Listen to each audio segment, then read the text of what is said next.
સુરતના વરાછા વિસ્તારમાં બંધ ફ્લેટમાં ચોરો ચોરી કરવા માટે ઘૂસ્યો.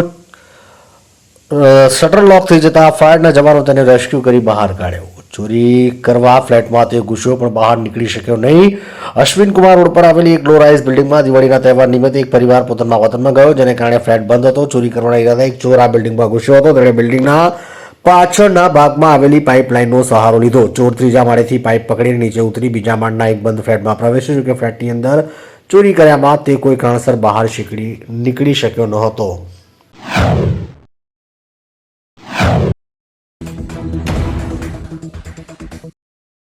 સાબરકાંઠા જિલ્લાના પ્રાંતિજના ગઢી ગામે કોઈ કારણસર ટ્રેક્ટર ચાલુ થતા દોડધામ ભારે જહેમત બાદ ટ્રેક્ટર બંધ કરાયું.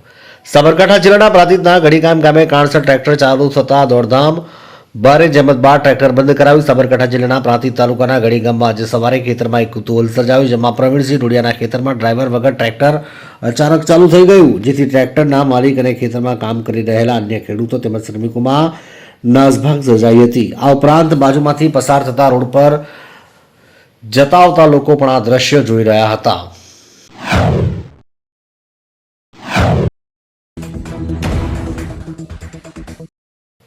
કમોસમી વરસાદને લઈને ધારાસભ્ય ચૈતર વસાવા ખેડૂતોને વારે આવે પ્રેસ કોન્ફરન્સ કરીને કરી માંગ. ગુજરાત સહિત નર્મદા જિલ્લામાં પાછલા કેટલાક દિવસોથી કમોસમી વરસાદ પડી રહ્યો છે, જેને લઈને ખેડૂતોને ભારે નુકસાન વેઠવાનો વારો આવ્યો છે. ત્યારે ડેડિયાપાડા ધારાસભ્ય ચૈતર વસાવા દ્વારા રાજપીપળા વડિયા જકાત નાકા ખાતે આવેલ સર્કિટ હાઉસ ખાતે પ્રેસ કોન્ફરન્સ યોજી સરકાર પાસે ખેડૂતો માટે માંગ કરી છે.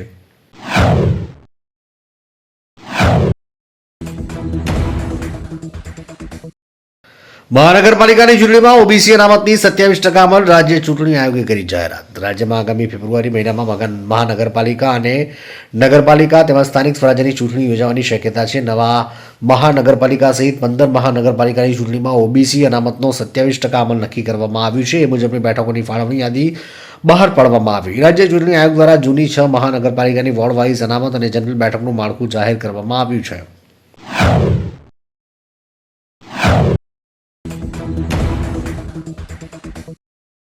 રાજ્યમાં ખાદ્ય પદાર્થનો નકલી જથ્થો પકડાવવા મામલે પૂર્વ આરોગ્ય મંત્રીએ કડક કાયદાની માંગ કરી. રાજ્યમાં નકલી ઘી, માખણ, પનીર અને દવા જેવા ભેળસેળિયા માલના જથ્થા પકડવા મામલે પૂર્વ આરોગ્ય મંત્રી કુમાર કાનોણીએ પ્રફુલ્લ પાનસરેને પત્ર લખીને આ મુદ્દે કડક કાયદો લાવવાની માંગ કરી. તેમણે કહ્યું કે હું આરોગ્ય મંત્રી હતો ત્યારે આ ગંભીર પ્રશ્નો હતો, પણ મારી પાસે સંપૂર્ણ સત્તા ન હોવાથી યોગ્ય કાર્યવાહી થઈ શકી નહીં.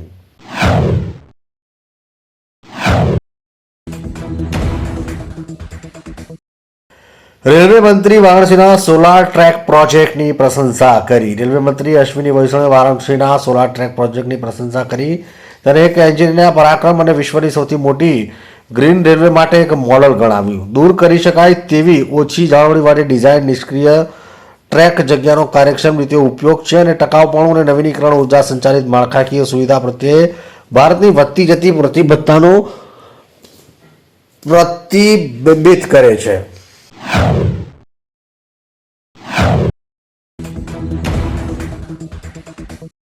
મોરબીના પીપળિયા 4 રસ્તા નજીક કાર અડફેટે બાઇક સવાર સગીરનું મૃત્યુ. મોરબી નવલખી રોડ ઉપર પીપળિયા 4 રસ્તા નજીક જીબી સામે ગત 19ના રોજ રાત્રિના સમયે GJ01KQ 1017 નંબરની i20 કારના ચાલકે બેફિકરાઈથી પૂરપાટે ઝડપે પોતાની કાર ચલાવી. GJ12AH4842 નંબરનું બાઇક લઈને જઈ રહેલા હતા. ઇરફાન ફારૂકભાઈ સમતાણી, ઉંમર વર્ષ 17, રહેઠાણ વિસીપુરા, મોરબી વાળાને અડફેટે લઈ ગંભીર ઇજા પહોંચાડતા ઇરફાનભાઈનું મૃત્યુ થયું. અકસ્માતમાં બનાવ અંગે મૃતકના પિતા ફારૂક સમતાણીએ આરોપી વિરુદ્ધ પોલીસ ફરિયાદ નોંધાવી છે.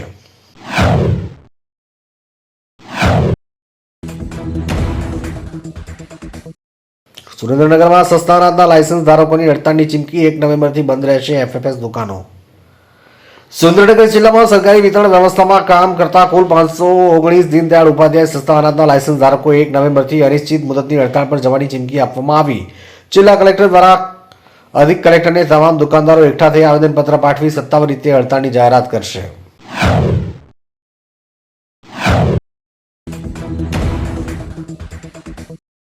કપરાડા નાના પોંઢામાં કમોસમી વરસાદથી ખેડૂતોને ભારે નુકસાન. કપરાડા અને નાના પોંઢા તાલુકામાં પડેલા કમોસમી વરસાદે ખેડૂતોને આર્થિક રીતે મોટો આંચકો આપ્યો છે. છેલ્લા કેટલાક દિવસોમાં પડેલા અણધાર્યા વરસાદને કારણે ડાંગર, તુવેર, નાગલી, કઠોળ, શાકભાજી સહિતના પાકોને ભારે નુકસાન થયું. ઘણા ખેડૂતોને ખેતરોમાં પાણી ભરાઈ જતા પાક બગડી ગયો છે, જેના કારણે ખેડૂતો માથે હાથ ધરીને બેઠા છે.